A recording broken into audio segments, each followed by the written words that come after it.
الحمد لله رب العالمين نحمده ونستعينه ونستغفره ونؤمن به ونتوكل عليه ونعوذ بالله من شرور أنفسنا ومن سيئات أعمالنا من يهده الله فلا مضل له ومن يضلله فلا هادي له ونشهد أن لا إله إلا الله وحده لا شريك له ونشهد أن سيدنا ونبينا ومولانا محمد عبده ورسوله أما بعد فقد قال الله تعالى في القرآن العظيم والفرقان المجيد أعوذ بالله من الشيطان الرجيم بفضل بسم الله الرحمن الرحيم كما أرسلنا فيكم رسولا منكم يتلو عليكم آياتنا ويزكيكم ويعلمكم الكتاب والحكمة ويعلمكم ما لم تكونوا تعلمون صدق الله العلي العظيم قال نبينا وحبيبنا وشفيعنا محمد رسول الله صلى الله عليه وسلم من يريد الله به خيرا يفقهه في الدين صدق رسول الله صلى الله عليه وسلم ربي اشرح لي صدري ويسر لي امري واحلل عقدة من لساني يفقهوا قولي اللهم ربي زدني علما رضينا بالله ربا وبالاسلام دينا وبمحمد صلى الله عليه وسلم نبيا ورسولا وبمحي الدين عبد القادر الجيلاني قدس الله سره العزيز شيخا ومرشدا எல்லா புகழும் இந்த உலகத்தை படைத்து பரிபாலிக்கிற எல்லாம் வல்ல இறைவன் அல்லாஹ் ஒருவனுக்கே உரித்தாவதாக. அவனுடைய சாந்தியும் சமாதானமும் நம் உயிரிலும் மேலான கண்மணி நாயகம் ஸல்லல்லாஹு அலைஹி வஸல்லம் அவர்கள் மீதும் அவர்களை பின்பற்றிய உத்தம சத்திய சஹாபாக்கள் தாபிஈன்கள் தபா தாபிஈன்கள் நாதாக்கள் நல்லடியார்கள் குறிப்பாக இங்கே ஒன்று கூடி இருக்கக்கூடிய நம் அனைவர்கள் மீதும் இனி வர இருப்பவர்கள் மீதும் நம்முடைய குடும்பத்தார்கள் மீதும் அல்லாஹ்வின் சாந்தியும் சமாதானமும் என்றென்றும் குன்றாமல் குறையாமல் நின்று நிலவட்டுமாக ஆமீன்.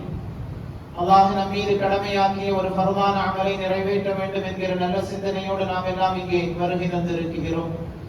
வல்லோன் அல்லாஹ் நம்முடைய வருகைகளை கபூல் செய்து அருள் புரிவானாக. வாழும் காலமெல்லாம் ஆரோக்கியத்தை நசீபாக்கி அருள் புரிவானாக. என்றென்றும் அவனுக்கு நன்றி செலுத்தி வாழுகிற நன்மக்களாக நம்மை ஆக்கி அருள் புரிவானாக. உலகத்தின் பல்வேறு பாகங்களிலும் வாழுகிற இஸ்லாமிய சொந்தங்களின் வாழ்வாதாரத்தை சீர்படுத்தி அருள் புரிவானாக. நம் நாட்டிலும் ஷரியத்தை பின்பற்றி எக்காலமும் வாழுகிற நல்ல தௌஃபீகை தந்தருள் புரிவானாக. எதிர்வரும் காலங்களில் ஒரு சிறந்த ஆட்சியை நல்லாட்சியை அல்லாஹ் ஏற்படுத்தி அருள் புரிவானாக. சங்கைக்குரியவர்களை, ரமதானுக்கு பின்னால்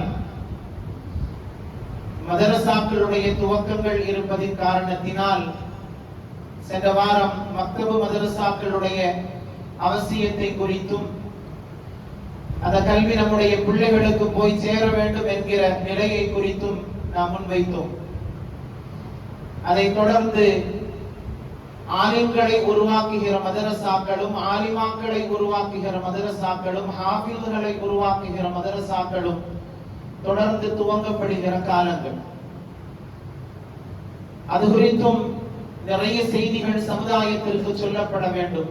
அந்தந்த காலத்தில் அது குறித்து பேசப்படுவதும் அது குறித்து சிந்திப்பதும் மக்களுக்கு விழிப்புணர்வை ஏற்படுத்துவதும் ஜும்மா மேடைகளுடைய பொறுப்புகளும் கூட. ஆகவே நம்முடைய சமுதாயத்தில் இது மிக குறைவாக ஆலிம்களுடைய வருகை இருக்குகிறது என்பதையும் நாம் எல்லாம் கவனித்து வருகிறோம். ஆகவே ஒரு சமுதாயத்திலே உலமாக்களுடைய வருகை என்பது, ஹாஃபில்களுடைய வருகை என்பது இந்த காலகட்டத்தில் அதிகமாக தேவையும் இருக்குகிறது என்பதையும் நாம் இங்கே நன்கு விளங்க வேண்டும். மார்க்கத்தினுடைய கல்வி ஹாஃபில்களாக ஆலிம்களாக நம்முடைய பிள்ளைகளை உருவாக்கும் நாட்டமும் தேட்டமும் கூட சமுதாயத்தில் குறைந்திருக்கிறது. அதற்கு பல்வேறு காரணங்களை முன்வைக்கலாம். அதனுடைய சிறப்பு நம்மில் பலரும் உணராமல் இருப்பது ஒரு காரணம், அல்லது அது வங்கி போய் இருக்கக்கூடிய சூழல்கள் ஒரு காரணம். அதுபோன்று உலக கல்வி இல்லாமல் மார்க்க கல்வி மட்டும் கற்றால் அது சரியாகுமா என்கிற ஒரு அவநம்பிக்கை சூழ்ந்து இருக்கக்கூடிய நிலைப்பாடு.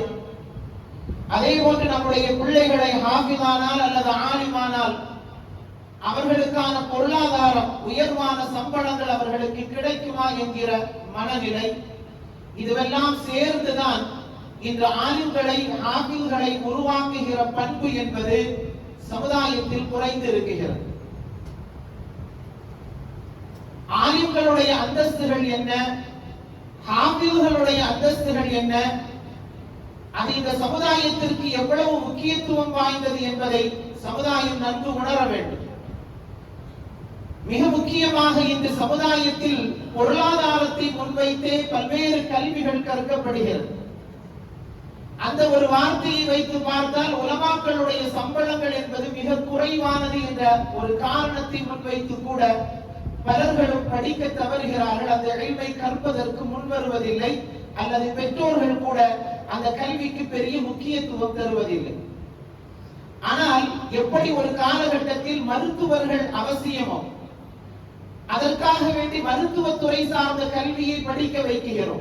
இன்ஜினியர் நம்முடைய சமுதாயத்திற்கு தேவை, அதனால் இன்ஜினியர்களை உருவாக்குகிறோம். ஆசிரியர்கள் சமுதாயத்திற்கு நிறைவாக தேவை, அதனால் பல ஆசிரியர்களை உருவாக்குகிறோம். நீதிமன்றங்களில், நீதித்துறைகளில் வக்கீல்களாகவும் நீதிபதிகளாகவும் சமுதாயத்தில் நிறைய பேர்கள் வளம் பெற வேண்டும் என்கிற ஆசையோடு நீதிபதிகளாக வருவதற்கான கல்விகளை கற்கிறோம். அல்லது இப்படி ஒவ்வொரு துறைகளை சார்ந்து நீங்கள் பார்த்தாலும் அந்த துறை இன்றைய காலகட்டத்தில் எவ்வளவு தூரம் முக்கியத்துவம் வாய்ந்ததோ அதே போன்று உலமாக்கள் உருவாகுவதும் ஹாஃபிஸ்கள் உருவாகுவதும் இன்றைய காலகட்டத்தினுடைய அவசியம் என்பதையும் நம்முடைய சமுதாயத்தில் இருப்பவர்கள் விளங்க வேண்டும். ஏதோ ஒரு 2 லட்சம் 3 லட்சம் சம்பளம் இருந்தால் எல்லா குடும்பங்களிலும் ஆலிம்கள் இருந்து விடுவார்கள். ஆனால் ஒரு குறைவான சம்பளம் இருப்பதின் காரணத்தினாலும் கூட ஆலிம்களாக உருவாக்கப்படுவது இல்லை என்பதையும் சமுதாயம் ஒத்துக்கொண்டுதான் ஆக வேண்டும்.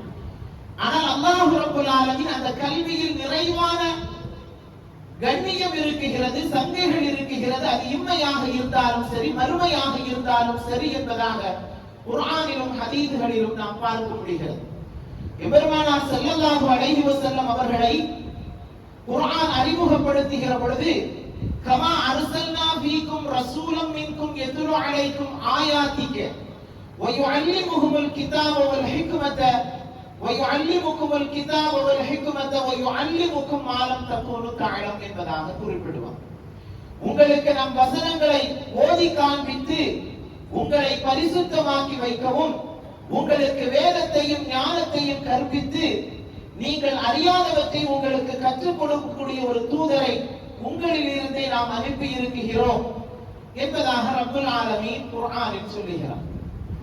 காலத்தினுடைய அவசியங்களும் சூழல்களுடைய நிலைப்பாடுகளையும் கொண்டு அல்லாஹ் ரப்பல் ஆலமீன் அந்தந்த காலத்திற்கு தேவையான விஷயங்களை முன்வைத்து நபிமார்களை அனுப்பி இருக்கிறார்.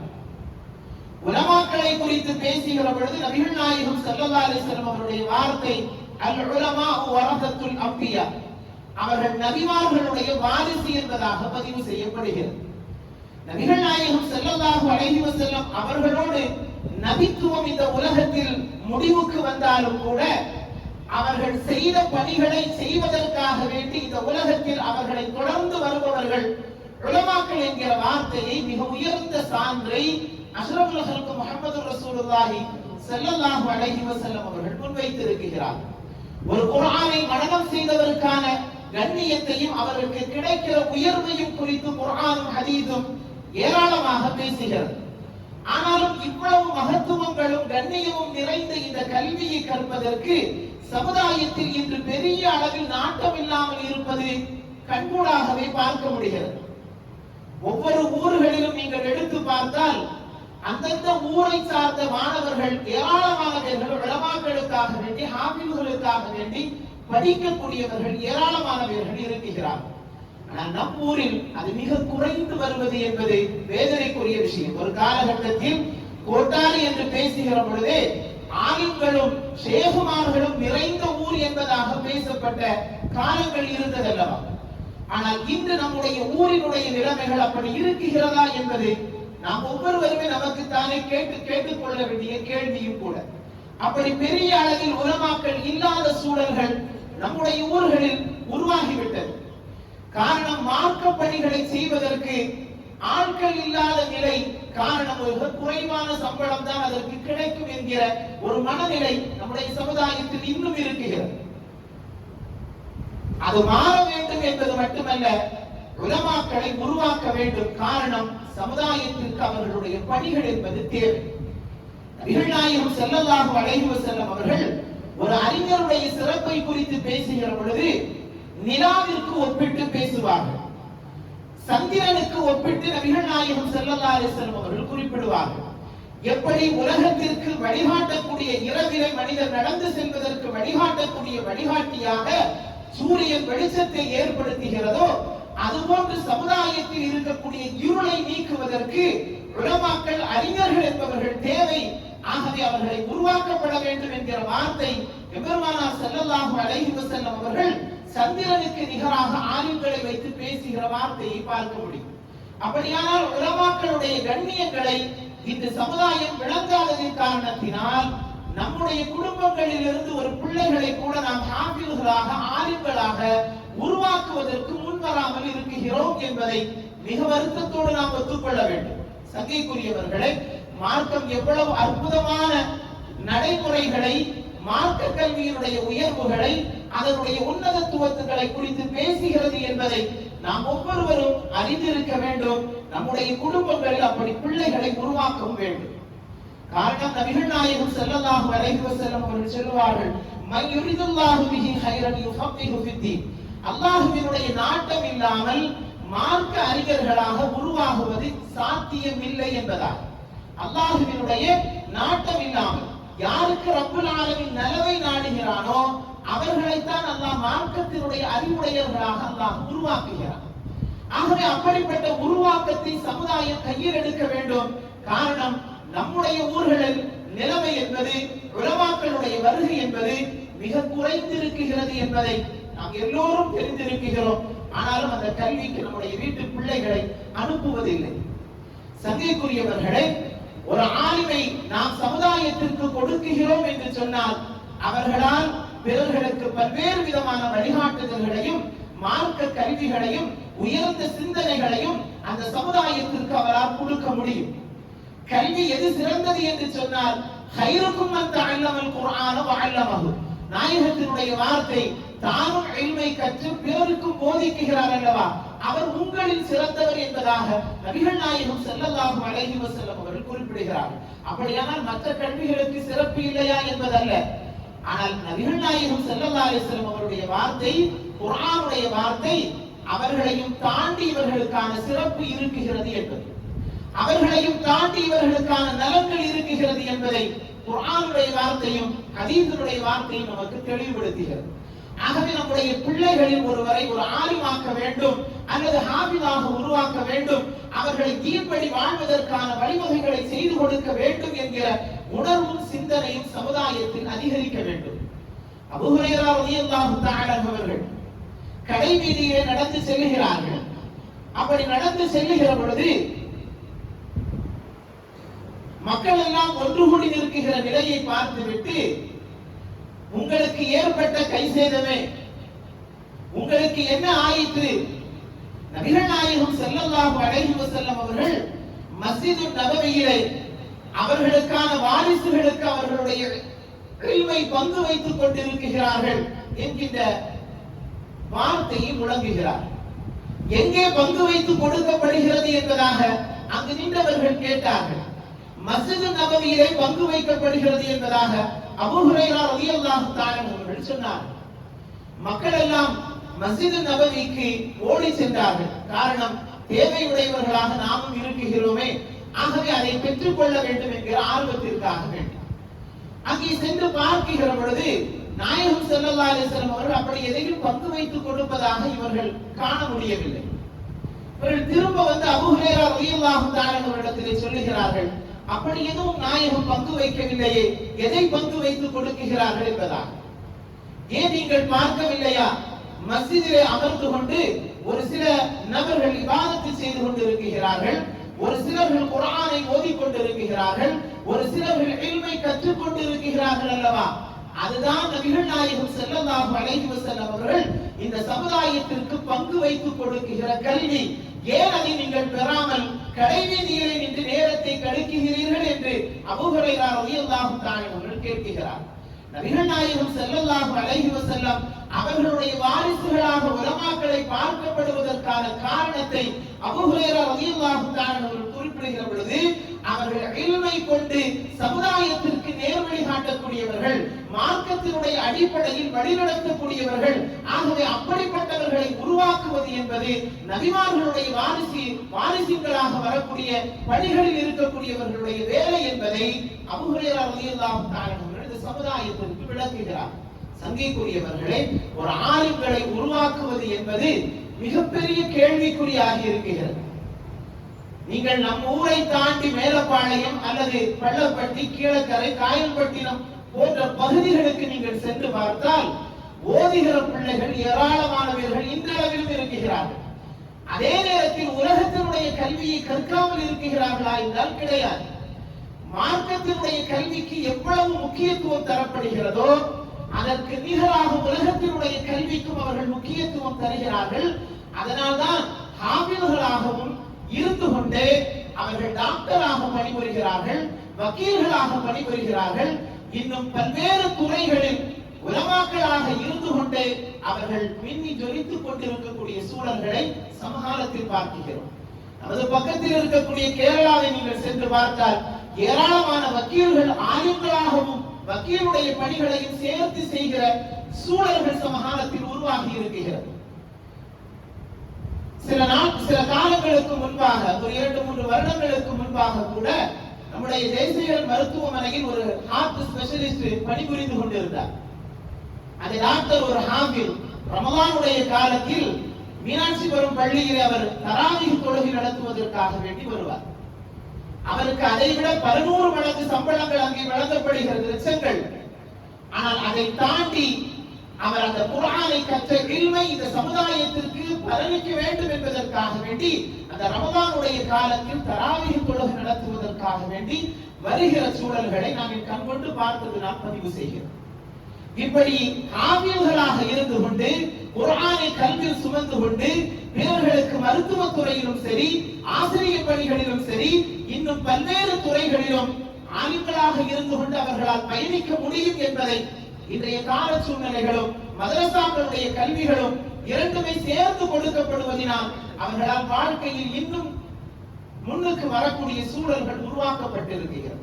ஆனால் நம் ஊருடைய நிலைகள் என்பது மிக வருத்தத்திற்குரியது. படிப்புகளிலும் அவர்களால் கவனம் செலுத்த முடியாமல், மார்க்கத்தினுடைய கல்விகளும் இல்லாமல் வீணாக அவர்களுடைய நேரங்களை கழிக்கக்கூடிய இளவல்கள் ஏராளமானவர்கள் நம்முடைய ஊர்களில் இருக்கிறார். எந்த வலியும் வருத்தமும் இல்லாமல் அவர்களை உருவாக்குகிற பெற்றோர்கள் சிந்திக்க வேண்டும். அவனுக்கு எந்த விதமான ஈடுபாடும் இல்லை என்பதற்காக வேண்டி மதரசாவில் சேர்ப்பதல்ல, அந்த ஈடுபாடை உருவாக்கிவிட்டு அவர்களை மதரசாவில் சேர்க்க வேண்டும். காரணம், அவ்வளவு எளிதாக மார்க்க கல்வி அவருடைய கல்விகளில் வந்து விடாது.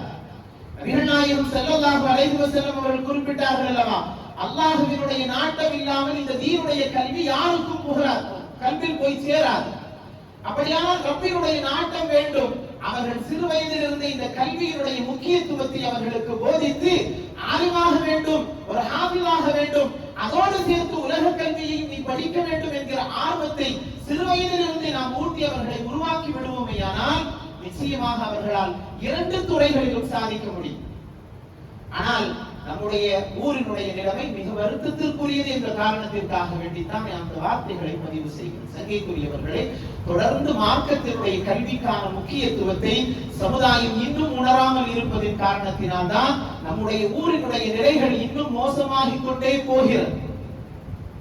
நான் சென்ற ஜும்மாவில் கூட பதிவு செய்தேன் அல்லவா, ஒரு 16-17 வயதினுடைய பெரும்பாலான பிள்ளைகளுக்கு இன்றளவிலும் குர்ஆன் ஓத தெரியாதவர்கள் நம்முடைய ஊரில் ஏராளமானவர்கள் இருக்கிறார். அது எவ்வளவு வேதனைக்குரிய விஷயம்.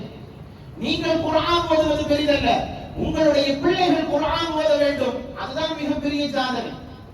அந்த சாதனைகளை நம்மால் உருவாக்க முடியவில்லை, நம்முடைய பிள்ளைகளை அப்படி உருவாக்க முடியவில்லை என்பது எவ்வளவு பெரிய கைசேதத்திற்குரியது என்பதை நாம் ஒவ்வொருவரும் சிந்திக்க வேண்டும். அவர்களுக்கு மார்க்கத்தினுடைய அடிப்படை இல்மின் முக்கியத்துவங்களை நாம் ஆரம்பத்திலேயே ஊட்டி இருந்தால் அவர்கள் அப்படி வீணாகி போகுவதற்கான வழிமுறைகள் தோன்றியிருக்கார். சமுதாயத்தில் அவர்களால் பொருளாதாரத்தால் வேண்டுமானால் ஒரு பெரிய நிலையை எட்ட முடியாமல் இருக்கலாம், ஆனால் அவர்களால் பிறர்களுக்கு நல்ல கல்விகளை கொடுக்க முடியும், ஒரு ஒழுக்கமான சமுதாயத்தை உருவாக்க முடியும், எல்லா நிலைகளிலும் பிறர்கள் சார்ந்த வாழ்க்கை அவர்களால் வாழ முடியும் என்பதை பல உலமாக்கள் இன்றளவிலும் அவர்கள் முன்வைத்துக் கொண்டிருக்கக்கூடிய செயல்பாடுகள் நாம் பார்க்கிறோம். ஆகவே ஒரு ஆலிம்களாக உருவாக்கக்கூடிய ஒரு சூழல்களை நம்முடைய ஊர்களிலும் அதிகப்படுத்த வேண்டும் என்பதற்காக வேண்டித்தான் இந்த வார்த்தைகளை நாம் உங்களுடைய சிந்தனைக்கு தருகிறோம். நபிகள் நாயகம் ஸல்லல்லாஹு அலைஹி வஸல்லம் அவர்கள் கூறினார்கள், அல்லாஹ்வினுடைய இல்லங்களில் ஒன்றில் அமர்ந்து இறைவேதத்தை ஓதவும் அதை தங்களுக்குள் கற்றும் கற்பித்தும் கொடுக்கக்கூடிய அந்த வேலை இருக்கிறது அல்லவா, அவர்கள் மீது அல்லாஹ் ரப்பல் ஆலமீன் சக்கீனத்தை இறக்குகிறான், மன அமைதியை இறக்குகிறான் என்பதாக நபிகள் நாயகம் ஸல்லல்லாஹு அலைஹி வஸல்லம் அவர்கள் குறிப்பிடுகிறார். அதே போன்று அந்த இல்மை கற்கக்கூடியவர்கள் எல்லா நிலைகளிலும் மலக்குமார்களுடைய பாதுகாப்பில் அவர்கள் இருக்கிறார்கள் என்கிற வார்த்தையை நபிகள் நாயகம் ஸல்லல்லாஹு அலைஹி வஸல்லம் அவர்கள் குறிப்பிடுகிறார். ஆகவே மலக்குமார்களுடைய பாதுகாப்பிலும் அல்லாஹ்வினுடைய சக்கீனத்திலும் மார்க்கத்தினுடைய இல்மை கற்கக்கூடியவர்கள் இருக்கின்றார்கள் என்று சொன்னால் அந்த கல்விக்கு எவ்வளவு முக்கியத்துவம் வாய்ந்தது என்பதை சமுதாயம் சிந்திக்க வேண்டும். நம்முடைய ஊர்களில் ஒவ்வொரு வீடுகளிலும் ஒரு காலகட்டத்தில் ஆலிம்கள் இருந்தார்கள், தெருக்கு 4 பேர் 5 பேர்கள் ஆலிம்களாக இருந்தார்கள். ஆனால் அந்த நிலை இன்று இல்லை. ஏதாவது ஒரு தெருவில் 1-2 பிள்ளைகள் ஓதுகிற நிலையை பார்க்க முடிகிறது. நம்முடைய ஊர்களிலும் மார்க்கத்தினுடைய கல்விகளை போதிக்குகிற ஸ்தாபனங்கள் இருக்குகிறது, அல்லது நம்முடைய அக்கம் பக்கத்து ஊர்களிலே ஏராளமான ஸ்தாபனங்கள் இருக்குகிறது, அல்லது ஆன்லைன் என்கிற நிலைப்பாடு இன்றைய கால சூழ்நிலையில் உருவாக்கப்பட்டு ஏராளமான கல்விகள் ஆன்லைன் வழியாக மார்க்கத்தினுடைய கல்விகள் போதிக்கப்படுகிறது. அதன் வழியாக கூட ஆளுங்களை கூட உருவாக்குகிற சூழல்கள் இன்றைய காலகட்டத்தில் ஏற்படுத்தப்பட்டிருக்கிறது. ஏதாவது ஒரு நிலையில் அவர்களுக்கான இல்முகள் போய் சேருவதற்கான வழிவகைகளை நாம் செய்து கொடுத்திருக்கிறோமா என்பதை நாம் ஒவ்வொருவரும் யோசிக்க கடமைப்பட்டிருக்கிறோம். நபிகள் நாயகம் ஸல்லல்லாஹு அலைஹி வஸல்லம் அவர்கள் அந்தந்த கல்வியில் அந்தந்த காலகட்டத்தில் யாருக்கு என்ன கல்வி வேண்டுமோ அது கட்டாயமாக படித்திருக்க வேண்டும். தொழுகை என்பது நம் எல்லோரும் மீதும் கடமை. அந்த கல்வி நம் எல்லோருக்கும் இருக்குகிறதா என்பதை கொஞ்சம் யோசித்து பாருங்கள். தொழுகை என்கிற ஒன்றை வைத்துக் கொள்வோம், அது அனுதினமும் நாம் செய்ய வேண்டிய செயல்பாடு, அது நம் மீது கடமையாக்கப்பட்டது. அந்த தொழுகைக்குள் இருக்கக்கூடிய பருவுகள் எத்தனை, அந்த தொழுகைக்குள் இருக்கக்கூடிய சுன்னத்துகள் எத்தனை, எதெல்லாம் அந்த தொழுகைக்குள் ஆகுமானது, எதுவெல்லாம் செய்யப்படக்கூடாதது என்கிற அறிவும் இல்மும் நம்மில் எத்தனை பேருக்கு இருக்கிறது? அல்லது அந்த தொழுகை கபூலாக்கப்பட வேண்டுமானால் நிறைவான ஒது நாம் செய்திருக்க வேண்டும். அந்த ஒது செய்கிற தன்மையை முழுமையாக நாம் கற்றிருக்கிறோமா? ஒதுவினுடைய பருவுகள் எத்தனை, சுன்னத்துகள் எத்தனை என்பதை நாம் அறிந்திருக்கிறோமா என்பதை நாம் யோசிக்க வேண்டும். இந்த அமல்கள் என்பது சர்வசாதாரணமாக எல்லாம் ஒரு கவனக்குறைவான அமல்களாகவே மாறி போய்விட்டது. ஒது செய்கிறவர்கள் பரிபூர்ணமான உதவி செய்கிறார்களா என்பதும் இல்லை. தொழுகிறவர்கள் அந்த தொழுகைக்குள் ஒரு இன்பத்தை ருசித்த அந்த இபாதத்தை செய்கிறார்களா என்றால் அதுவும் இல்லை. அவசர அவசரமாக ஒது செய்வதும் அவசர அவசரமாக 4 ரக்காத்துகளை குனிந்து நிமிர்ந்து செல்வதும் தொழுகையாக ஆகிவிடாது. அதில் ஒரு உயிரோட்டம் இருக்க வேண்டும் அல்லவா? நபிகள் நாயகம் ஸல்லல்லாஹு அலைஹி வஸல்லம் அவர்கள் தொழுகையில் எனக்கு கண்குளிர்ச்சி இருக்கிறது என்று சொன்னார்கள். அப்படி சொல்ல வேண்டுமானால் அதை அவர்கள் எவ்வளவு தூரம் ரசித்து இருக்க வேண்டும் என்பதை நாம் யோசிக்க வேண்டும். பல்வேறு சஹாபாக்கள் எதிரிகள் தண்டனைகள் வழங்குகிற பொழுது நீங்கள் கொடுக்கிற தண்டனையை நான் தக்பீர் கட்டி நிற்கிற பொழுது தாருங்கள் என்று கேட்டு வாங்கினார்கள். கடைசி ஆசை எது என்று கேட்கிற பொழுது கூட சில சஹாபாக்கள் 2 ரக்காத்துகள் நான் தொழுது விட்டு வருகிறேன் என்று குறிப்பிட்டார். அடுத்த கணம் மரணிக்க போகிறோம் என்று தெரிந்தும் கூட அல்லாஹ்விற்கு 2 சஜிதாக்களை நான் செய்துவிட்டு வருகிறேன் என்கிற அந்த ஆர்வம் சஹாபாக்களிடத்தில் இருந்தது என்றால் அவர்கள் அந்த தொழுகையில் எவ்வளவு தூரம் இன்பத்தை அனுபவித்து இருக்க வேண்டும், அந்த ஆர்வமும் கல்வியினுடைய போதனைகளும் நமக்கு ஏற்பட்டிருக்கிறதா என்பதை நாம் ஒவ்வொருவரும் சிந்திக்க கடமைப்பட்டிருக்கிறோம். காலத்தினுடைய சூழல்கள் எல்லாம் அவசரமாக முடிக்க வேண்டும் என்கிற நிலைப்பாடுகள் மார்க்கத்தில் ஒரு இன்பமில்லாத சூழல்களை உருவாக்குகிறது. விவாதத்தில் ஒரு ருசி இல்லாத ஒரு சூழல்களை உருவாக்குகிறது. மார்க்கத்தினுடைய கல்விகளில் ஒரு உயிரோட்டம் இல்லாத நிலைப்பாடுகள் ஏற்படுகிறது. இதுவெல்லாம் சமுதாயத்தில் தொடர்ந்து இந்த நிலை நீடிக்குமையானால் பல்வேறு இன்னல்களையும் இடையூறுகளையும் சந்திப்பது தொடர்ந்து கொண்டுதான் இருக்கும். நாம் நம்மை மாற்ற வேண்டும் அல்லவா? அல்லாஹுவின் பக்கம் நாம் எவ்வளவு தூரம் நெருங்குகிறோமோ அவ்வளவு தூரம் அல்லாஹ் நமக்கான வழிவகைகளை விசாலப்படுத்துகிறார். அரசியல் ரீதியாகவும் சரி, உலக நாடுகளை நீங்கள் எடுத்துக்கொண்டாலும் சரி, பல்வேறு விதமான இடையூறுகளை இஸ்லாமிய சமுதாயம் இன்று சந்திப்பதை கண்கூடாக பார்க்கிறோம். இந்த நிலை ஏன் ஏற்பட்டிருக்கிறது என்பதை தாண்டி நாம் நம்மை சரி செய்திருக்கிறோமா என்பதை நாம் ஒவ்வொருவரும் யோசிக்க வேண்டும். நம்முடைய கடமைகளை நாம் சரியாக நிறைவேற்றுகிறோமா? நம் மீது கடமையாக்கப்பட்டிருக்கக்கூடிய பரவான செயல்பாடுகள் நம்மிடத்திலே இருக்கிறதா? இந்த சிந்தனைகளை நாம் வளர்த்து கொண்டாலே, நாம் நம்மை சரி செய்து கொண்டாலே அல்லாஹ் நமக்கான வழிமுறைகளை விசாலப்படுத்தி விடுவார். நல்லாட்சி அமைய வேண்டும் என்பது நம் எல்லோருடைய எதிர்பார்ப்பு. ஆனால் அந்த ஆட்சி வேண்டும் என்று சொன்னால் நாம் நல்லவர்களாக இருக்க வேண்டும் என்பதை மார்க்கம் வலியுறுத்துகிறது.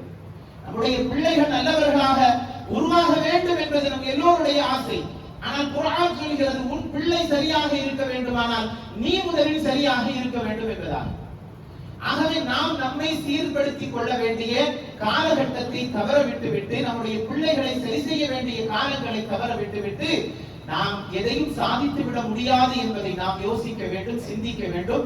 நம்முடைய பிள்ளைகளை சிறந்த ஆலிம்களாக, சிறந்த மார்க்க அறிவுடையவர்களாக, சிறந்த உலக கல்வி உடையவர்களாக இரு துறைகளிலும் அவர்களை நல்ல நிலையில் உருவாக்குவதற்கான எல்லா வழிவகைகளும் சமகாலத்தில் விசாலமாக இருக்கிறது என்பதை பெற்றோர்கள் புரிந்து கொள்ளுங்கள். அடுத்த கட்ட கல்விக்கு நுழைய இருக்கக்கூடிய பிள்ளைகளுக்கு எது அவர்களுக்கு சரியான கல்வியாக இருக்கும் என்பதை தேர்வு செய்கிற பொழுது இந்த இரண்டும் சேர்ந்தவர்களுக்கு கிடைப்பதற்கான வழிவகைகளை ஏற்படுத்தி வைத்திருக்கக்கூடிய கல்வி ஸ்தாபனங்களை நாடுங்கள். அவர்களுக்கு மார்க்கத்தினுடைய அடிப்படை இன்மையும் கொடுங்கள், உலகத்தினுடைய கல்விகளையும் கொடுங்கள். காலத்தின் சூழல் உலகத்தினுடைய கல்வியும் தேவை.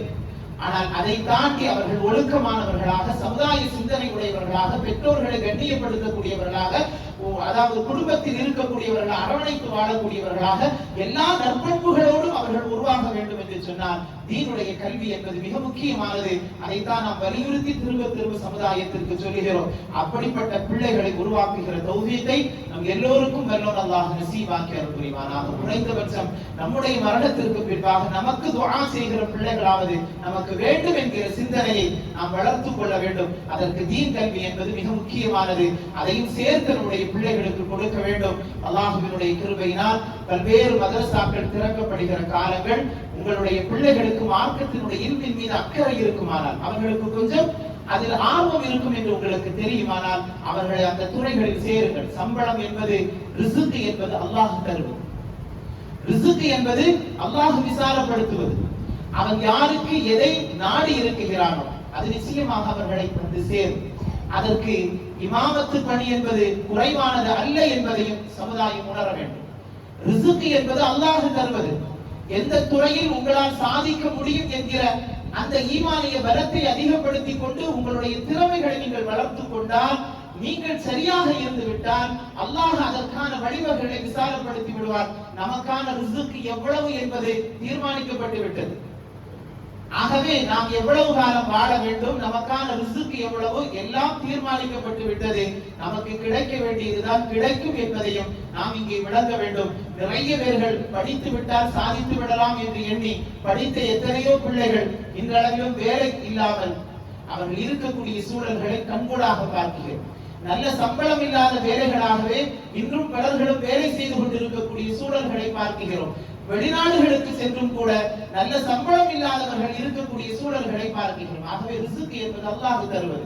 நீங்கள் எங்கிருந்தாலும் உங்களுக்கு சேர வேண்டியதை ரப்பு கொண்டு சேர்த்து விடுவார். ஆகவே பொருளாதாரத்தை வைத்து கல்விகளை தீர்மானிக்காதீர்கள். மார்க்கத்தினுடைய கல்வி என்பது அதையெல்லாம் தாண்டி மிகப்பெரிய கண்ணியத்தை இம்மையிலும் மறுமையிலும் தரக்கூடியது என்பதை நாம் விளங்கி நம்முடைய பிள்ளைகளை உருவாக்கக்கூடிய தௌஃபீக்கை வல்லோன் அல்லாஹ் நம் எல்லோருக்கும் நசீபாக்கி அருள் புரிவானாக. சிறந்த சமுதாயமாக அடுத்த சமுதாயத்தை அல்லாஹ் ரப்பல் ஆலமீன் அடுத்த தலைமுறைகளை உருவாக்கக்கூடிய நசீபை நம் எல்லோருக்கும் தந்தருள் புரிவானாக. சங்கைக்குரிய அல்லாஹ்வின் நல்லடியார்களே, தொழுகைக்கு பின்பாக இமாமினுடைய தொழுகைக்கு துஆவிற்கு பின்பாக இன்ஷா அல்லாஹ் ஒரு காயிபு ஜனாஸா தொழுகை நடைபெறும். மர்ஹூமா சௌதா பீவி கடந்த 2 நாள் நேற்றைய தினம் உகாண்டாவில் வைத்து மரணித்திருக்கிறார்கள். முள்ளம் வீடு அவர்கள் நேற்றைய அசர் தொழுகைக்கு பின்பாக அங்கே அடக்கம் செய்யப்பட்டு விட்டார்கள். ஜலீலுடைய சிறிய தாயார் என்பதாக சொல்லப்பட்டது. அவர்களுக்காக வேண்டி வாய்வு ஜனாஸா நடத்தி துஆ செய்யுமாறு கேட்டிருக்கிறார்கள். இன்ஷா அல்லாஹ் தொழுகைக்கு பின்பாக அந்த வாய்வு ஜனாஸா தொழுகை நடைபெறும். அதிலும் எல்லோரும் பங்கு பெறுமாறு அன்பாய் கேட்டுக்கொள்கிறோம். அதே போன்று நம்முடைய அன்பர் பள்ளியிலே மாதந்தோறும் நடைபெறுகிற பெண்கள் பயான் இன்ஷா அல்லாஹ் இன்றைய மக்ரிப் தொழுகைக்கு பின்பாக ஏற்பாடு செய்யப்பட்டிருக்கிறது. அதிலும் எல்லோரும் கலந்து சிறப்பிக்குமாறும் உங்களுடைய வீட்டு பெண்மணிகளை அதில் கலந்து கொள்ள செய்யுமாறும் அன்பாய் கேட்டுக்கொள்கிறோம். அடுத்தபடியாக ஒருவர் புதிதாக இஸ்லாத்தை ஏற்று கன்னியாகுமரியை சார்ந்தவர், அவருடைய தகப்பருக்கு உடல்நிலை சரியில்லை என்பதாக சொல்லி மருத்துவ உதவி நாடி வந்திருக்கிறார்கள். அவர்களுக்கு உங்களால் முடிந்த உபகாரங்களை செய்யுமாறு அன்பாக கேட்டுக்கொள்கிறேன். அல்லாஹ் ரப்பல் ஆலமீன் நம்முடைய எண்ணங்களை செயல்பாடுகளை மார்க்க ரீதியாக ஆக்கிய முடியுமானாக. ஆமீன் ஆமீன். வாஹிர் அன்வானா அல்ஹம்துலில்லாஹ். அஸ்ஸலாமு அலைக்கும்.